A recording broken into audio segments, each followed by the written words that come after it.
தமிழக வெற்றிக் கழக தலைவர் விஜய்க்கு ஒய் பிரிவு பாதுகாப்பு வழங்கி மத்திய உள்துறை அமைச்சகம் உத்தரவிட்டுள்ளது. கடந்த ஆண்டு தமிழக வெற்றிக் கழகம் என்ற கட்சியை தொடங்கிய நடிகர் விஜய் 2026 சட்டமன்ற தேர்தலை இலக்காக வைத்து அரசியலில் பணியாற்றி வருகிறார்.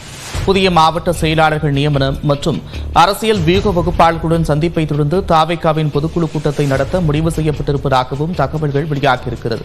அதன் பின்னர் விஜய் சுற்றுப்பயணம் மேற்கொள்ள இருப்பதாகவும் கூறப்படும் நிலையில் அவருக்கு ஒய் பிரிவு பாதுகாப்பு வழங்கி மத்திய உள்துறை அமைச்சகம் உத்தரவிட்டுள்ளது. விஜய்க்கு வழங்கப்பட்டுள்ள ஒய் பிரிவில் சிஆர்பிஎஃப் வீரர்கள், ஆயுதம் ஏந்திய காவலர்கள் என 8 முதல் 11 பேர் பாதுகாப்பு அளிப்பார்கள். அதே சமயம் தமிழ்நாட்டிற்குள் மட்டும்தான் விஜய்க்கு ஒய் பிரிவு பாதுகாப்பு வழங்கப்படும்.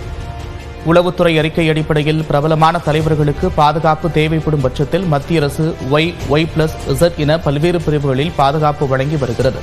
இந்நிலையில் திபெத்தைச் சேர்ந்த புத்த மத துறவியான தலாய் லாமாவிற்கு Z பிரிவு பாதுகாப்பு வழங்கப்பட்டுள்ளது. இதேபோன்று வடகிழக்கு மாநிலங்களின் பாஜக பொறுப்பாளரும் எம்பியுமான சம்பித் பத்ராவுக்கும் Z பிரிவு பாதுகாப்பு வழங்கி மத்திய உள்துறை அமைச்சகம் உத்தரவிட்டுள்ளது.